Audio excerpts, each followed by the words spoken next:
काल का दिन सिर्फ क्रिकेट नहीं था, यह मुकम्मल दबाव, जज्बे और क्लास का इम्तिहान था। एक तरफ कराची किंग्स बामुकाबला मुल्तान सुल्तान और दूसरी तरफ पेशावर ज़ल्मी बामुकाबला क्वेटा ग्लेडिएटर, और दोनों मैच ने एक ही सबक दिया, दबाव बर्दाश्त करो वरना हार जाओ।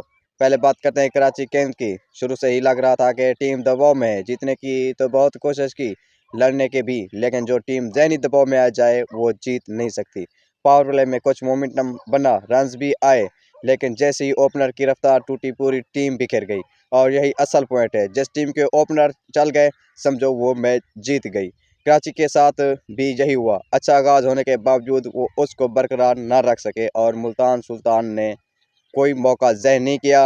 उन्होंने दबाव को अपने ऊपर आने नहीं दिया, कंट्रोल रखा, प्लान के साथ खेले और मैच अपने नाम कर लिया। अब आते हैं असल तूफान की तरफ, पेशावर ज़ल्मी। साथ सुनो, ज़ल्मी ने जुल्म से इस वक्त कोई नहीं बच सकता। उन्होंने पावर प्ले से लेकर आखिरी ओवर तक ऐसा खेल दिखाया कि सामने वाली टीम सिर्फ देखती रह गई। पेशावर ज़ल्मी अब तक पूरे टूर्नामेंट में नाकाबिल शिकस्त, एक भी मैच नहीं हारी और टॉप पर पहुंचकर बाकायदा क्वालिफाई कर चुकी है। ये फॉर्म नहीं, ये हुक्मरानी है। और फिर आता है वो लम्हा जिसने सब कुछ बदल दिया, बाबर आजम। आज उन्होंने बातों से नहीं अपने बैट से जवाब दिया। एक ज़बरदस्त सेंचुरी, मुकम्मल कंट्रोल, मुकम्मल क्लास, नाकदरी के लिए खामोश पैगाम। अब भी मैं अपनी टीम को जितवा सकता हूं। और सच बताओ, ऐसे लगता है कि बाबर आजम हर रोज़ मोहम्मद आमिर का वो क्लिप ज़रूर सुनता होगा और वही उसको मज़ीद ख़तरनाक बना रहा है, क्योंकि आज जो खेल उसने दिखाया वो सिर्फ एक इनिंग्स नहीं थी, वो एक जवाब था।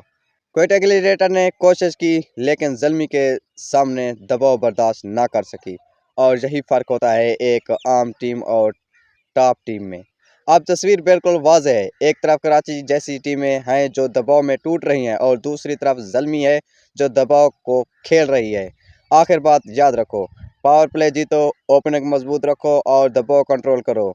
यही तीन चीज़ें मैच जितवाती हैं। और इस वक्त पेशावर ज़ल्मी सिर्फ जीत नहीं रही बल्कि पूरे टूर्नामेंट पर राज कर रही है। इस वीडियो में इतना ही। सही लगे तो लाइक और शेयर करें, चैनल को सब्सक्राइब करें। मिलते हैं किसी एक और नई वीडियो के साथ, तब तक के लिए अल्लाह हाफ़िज़।